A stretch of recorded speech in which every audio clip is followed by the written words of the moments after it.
Welcome to day 2182 of What's You Up To Now. Sharon Horne-Ellstrom here, documenting my journey originally as I came online from the brick and mortar corporate world of businesses.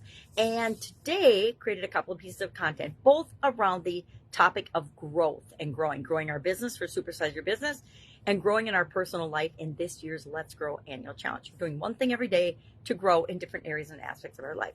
So today we're applying in the challenge the Pareto principle, the 80-20 rule. You've probably heard of it. I think they're actually teaching it to kids in grade school now. I learned it in college. It is from Vilfredo Pareto, and he theorized and then proved and tested and studied throughout his career that 20% of effects or actions that we take yield, or 20% of causes and actions yield 80% of the results or effects that we get from those actions, right? So we do something and it has an impact on us in some area or aspect of our life. Maybe it moves the needle a little bit toward what we want. Maybe we go backwards. Maybe we take a leap forward. But some of the things that we do have a huge effect and are most effective. We want to spend our life identifying what works for us best and applying and using and repeating those things. It's like building on our strengths versus trying to fix our weaknesses and be what other people think we should be. There's really little to no point in that. The best thing that we can do in our life, and the reason we are all here, and it took me decades to figure this out, was to be the best possible version of ourselves, to create a positive impact on the world around us by being who we are. And that gives other people permission to be who they are too. And guess what? We're all quirky. We're all weird. We all have idiosyncrasies. We all have strengths and areas of things that people don't like about us. But who cares? Because guess what? We don't like everything about any other person on the planet as well. I can't think of a single person that I absolutely adore everything about them. Mostly because I probably don't know everything about them, right? We only ever see the tip of the iceberg of ourselves, much less other people that we interact with. So there are things that people do that just irritate the living daylights out of us. And then there's things that we adore them for. And usually the things that we adore them for are more important than the things that bother us. And so the things that bother us are just insignificant and we ignore them.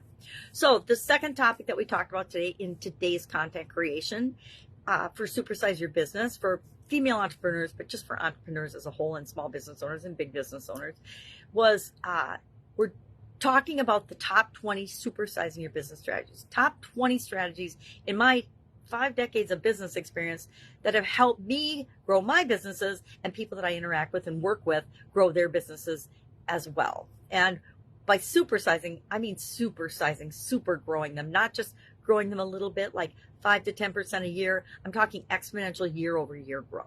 So today we talked about the importance of investing in a customer acquisition strategy. We shared the 4 steps of a customer acquisition strategy. Of course, you have to know who your target audience is. Why? Because we're not for everybody, and neither are our products and services. Secondly, we have to have identified effective marketing channels. Where do the people that we want to reach, our target, perfect, ideal customers, where do they hang out? What do they listen to? Where are they? How can we find them? Can we reach them through other people's podcasts? Can we reach them through different forms of media, different channels? You know, people still watch television or online television, streaming television. So is that where our customers are hanging out, or our ideal target audience is hanging out?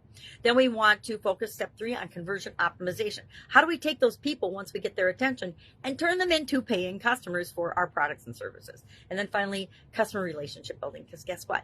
People still do business with people they know, like, and trust. If they don't trust you, if anything is off in their spidey senses, they're going to say no. They're not going to do business with you. So we have to build relationships with people. People have to know that we care about them and helping them solve problems and making their lives better before they're going to do business with us. It's just the way it is. I don't do business with any businesses that I don't like unless I have no choice. For example, internet providing service. Don't have any choice where I live.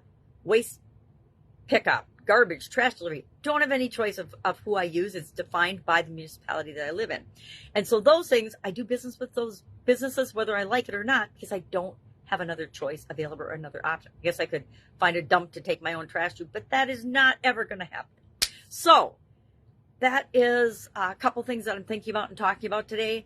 need to map out and be real transparent here, what I want this year's annual challenge to look like going forward. Right now, we're going through different frameworks, different ways of looking at the process of growing, because we want to identify our own unique process that we use throughout the rest of the year as part of the challenge, and that we incorporate and ingrain and install into our subconscious, so it becomes automatic. Automatically, something comes up and we run it through our process to see what we need to do, how we need to act to take advantage of the 20% action that's going to give us 80% of the results that we want. Thank you, Pareto, and the 80-20 rule, so that we do those things continually throughout the rest of the year and really, really create exponential growth for ourselves during the challenge.